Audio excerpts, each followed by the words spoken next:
Hello दोस्तों, स्वागत करती हूँ आप सभी का आपके अपने यूट्यूब चैनल जिसका नाम है टीचिंग प्रोफेशन। अगर आप पहली बार आए हैं तो लाइक, सब्सक्राइब और शेयर ज़रूर करिए। इस चैनल पर आपको KVS, NVS, CMRS, CPT, GT, PGT में हुए सभी एग्जाम के प्रीवियस ईयर क्वेश्चन पेपर आसानी से मिल जाएंगे और साथ ही टीजीटी, पीजीटी हिंदी साहित्य की प्रश्नोत्तरी भी आपको कराई जाएगी। तो जैसा कि आप सभी को पता ही है कि ईएमआरएस की ऑफिशियल एग्ज़ाम डेट आ गई है और परीक्षा जो है वो दिसंबर में आपकी होने वाली है। तो इसके लिए सबसे पहले आपको ईएमआरएस के पेपर पैटर्न को समझना बहुत ज़रूरी है कि ईएमआरएस में किस तरह के प्रश्न ज़्यादा पूछे जा रहे हैं। तो इसको समझने के लिए मैं ईएमआरएस 2023 में हुए टीजीटी का प्रश्न पत्र लेकर के आई हूँ। इसे देखकर आपको प्रश्नों का एक आइडिया अच्छे से लग जाएगा और आपकी तैयारी और अधिक मजबूत हो जाएगी। तो आइए हम देखते हैं ईएमआरएस टीजीटी 2023 में हुए टीचिंग एप्टीट्यूड के प्रश्नों को। तो जल्दी से जल्दी हम टीचिंग एप्टीट्यूड के प्रश्नों को देखते हैं। ये रहा आप लोगों के सामने टीजीटी हिंदी ईएमआरएस 2023 में जो पेपर उसका ये पेपर है।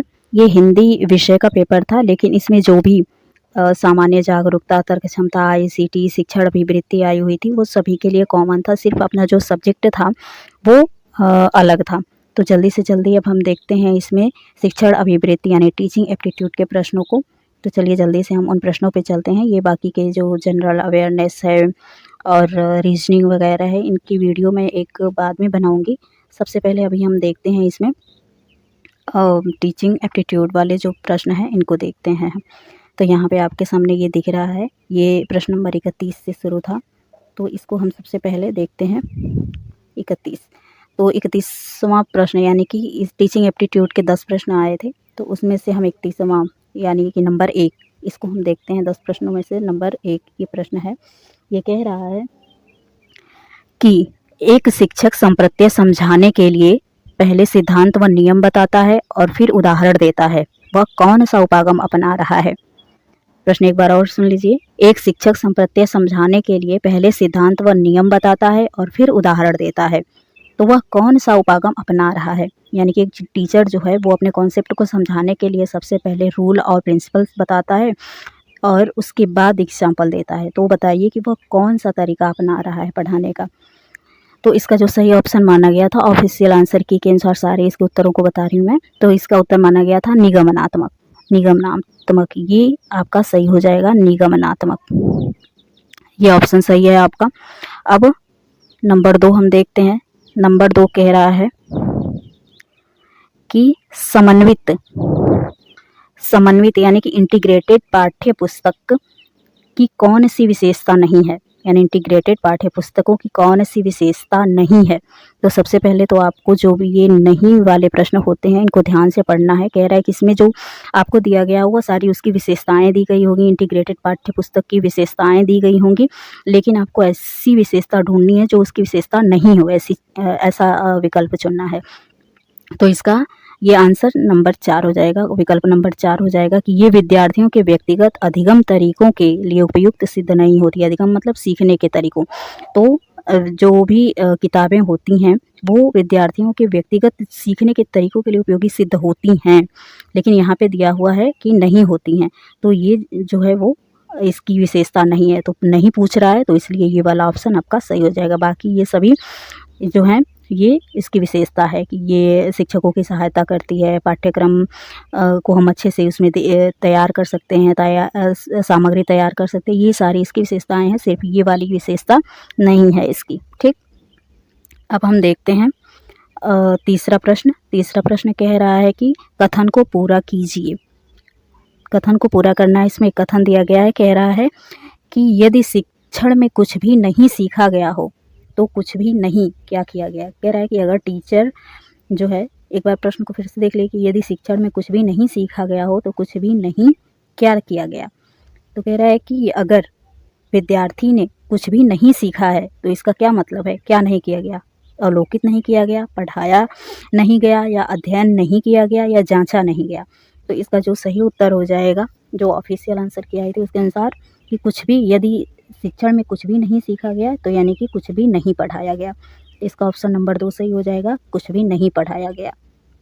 अब प्रश्न नंबर 4 देखते हैं हम।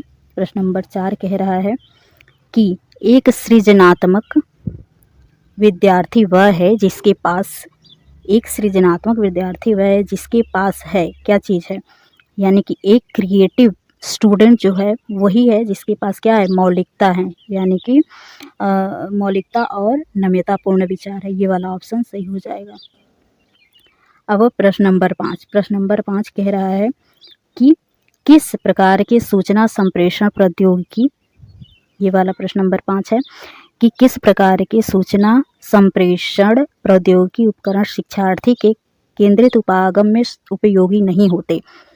प्रश्न एक बार और सुनिए कि किस प्रकार के सूचना संप्रेषण प्रौद्योगिकी उपकरण शिक्षार्थी केंद्रित उपागम में उपयोगी नहीं होते। तो कह रहा है कि वह कौन सा आईसीटी टूल्स हैं, वो कौन से जो यूज़फुल नहीं है, जो भी शिक्षार्थी हैं उनको सीखने में, उनकी जो भी केंद्रित यानी सेंट्रेड जो अप्रोच है उसको सीखने में वो उपयोगी नहीं होते हैं।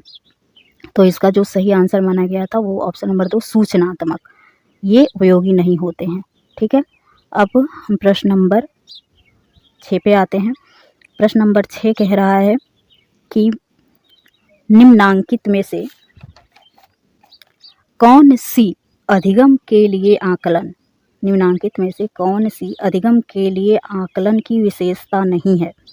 निम्नांकित में से कौन सी अधिगम के लिए आकलन की विशेषता नहीं है। अगर आपको हिंदी वाला नहीं समझ में आता है तो ये इंग्लिश वाला आप ज़रूर देखें, असेसमेंट ऑफ फॉर लर्निंग। ठीक, तो कौन सा नहीं है, फिर देखिए इसमें नहीं वाले प्रश्न दिया गया, आप जल्दबाजी में क्या करेंगे, कौन सा है वाला लगा सकते हैं।